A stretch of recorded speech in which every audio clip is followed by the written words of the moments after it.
woba ari wewe uri kurongora Imana canke n'Imana yoba iriko irakurongora? Ivyo bintu woba umaze kuvyibaza? Nimba utaravyibaza canke umaze kuvyibaza, nashaka tubiyageko gato. Ni ryari umuntu arongora Imana canke ni ryari Imana irongora umuntu? Ndabaha ikaze mu kiganiro yacu c'uno musi.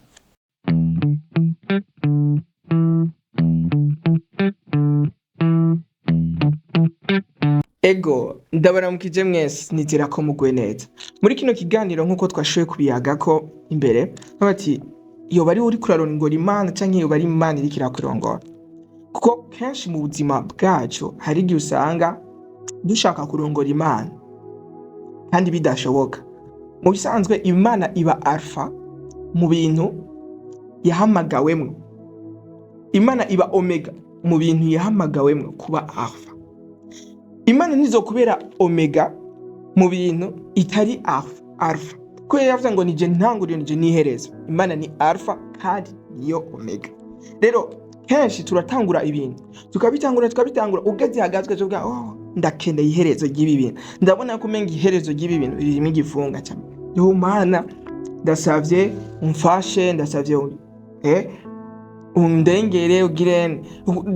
Uri kurasaba Imana ikubere omega, ariko siko Imana ishaka. Ugiye kuraba Abisirayeli umunsi umwe Imana irababwira ati Mose aravuga ati Mana utajanye natwe ntitugenda, kubera ko bari babizi. None utajanye n'Imana wowe ugiye? Kuko ugiye kuraba umwami wese w'Abisirayeli yagiye ku rugamba atajanye n'Imana, yarakabona.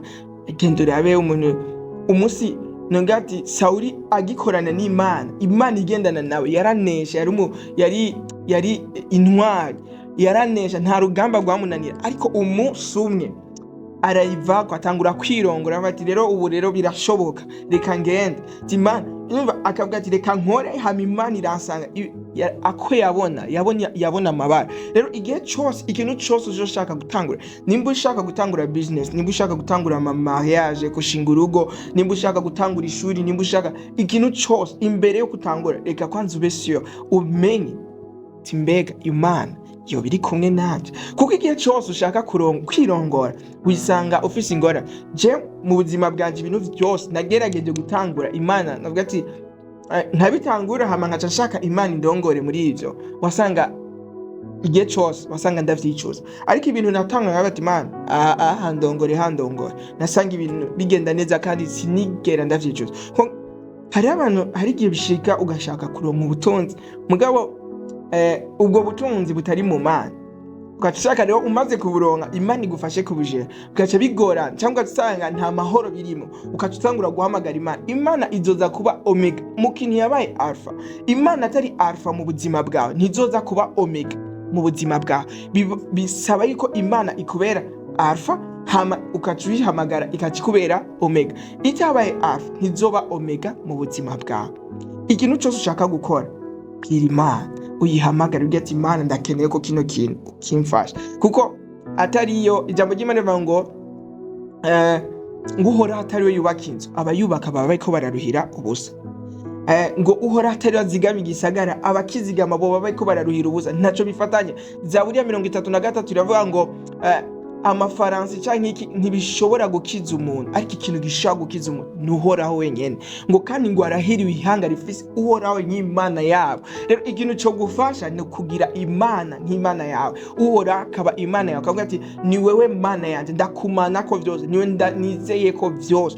Nitutangure gufata ingingo tugende mu bintu duhamagara rero Imana. Oya, Imana sitwe turongora, Imana niyo turongora. Twahise mwese tubere umwami n'umukiza. Rero ikintu kizokwereka ati rero urashaka kwiyumvira ati none nzoca menya gute ko Imana ari indongora. Ugiye kuraba mu gitabo cy'Abaroma, mu cete Paulo yandikiye Abaroma igice cya 14, haravuga ikintu cerekana ko Imana iri kumwe nawe. Mu bintu hari ibintu bitatu, bati ukugororoka, hari amahoro n'umunezero. Ikintu cyose igihe Imana wumva umenga Imana ntiravuga, gusa ukumva ico kintu urafigifisemwe amahoro, kiri mu nzira yo kugororoka, kirimwe amahoro, kiri mu nzira yo kugororoka kandi kirimwe umunezero, ucumvamwe umunezero, ndashobora kugikora kuko Imana ubwami bw'Imana ikintu cyose Imana yakubwira ijambo ry'Imana ryose Imana yosohora igisora kugira ngo ubuzima bwawe bugire bino bintu bitatu bibe mu kugororoka bibe mu mahoro bibe kandi no mu munezero. Aho niho Imana iri. Ikintu cyose uzi yuko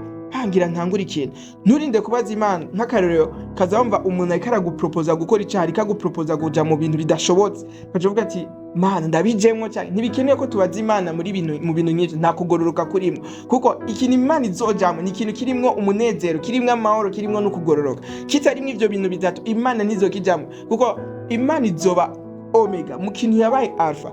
Imana iyo utayihamagaye ntizoza kugufasha iki canke kiriya. Oya bisaba ko uyihamagara mu ntango bati Imana ndongora hamizo kurongora. Rero iyo tugiye kenshi turagenda mu bintu tumaze gushikayo ugasanga warirongoye muri byose warabikoze ubonye rero bitangiye kwa Imana mfasha sanga biriko biragorana. Ariko ni ryari tuzoza kwisanga twama dufise ubuzima buticuzwa ni mu gihe tuzohitamwo Yesu. Muri nivyo neza ngo nahisemwo Yesu sinicuza uko bigenda kose nzomwumirako.